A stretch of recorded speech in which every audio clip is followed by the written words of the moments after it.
publiko mas pinapahalagahan ang track record kaysa pamumulitika ayon sa isang survey. Naritong news ni Kim Gomez.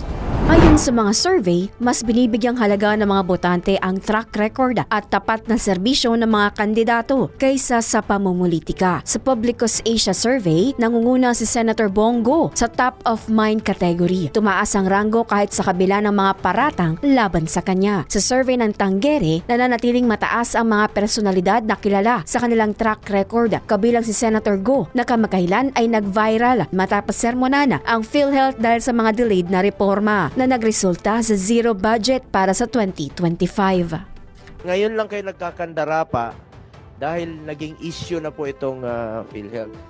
Sana hindi kayo na zero ngayon. Kaya naman pala ninyong gawin, aprobahan kagad. Kung gusto nyo. Dapat noon pa ito eh. Dapat noon pa. Pinatulog nyo.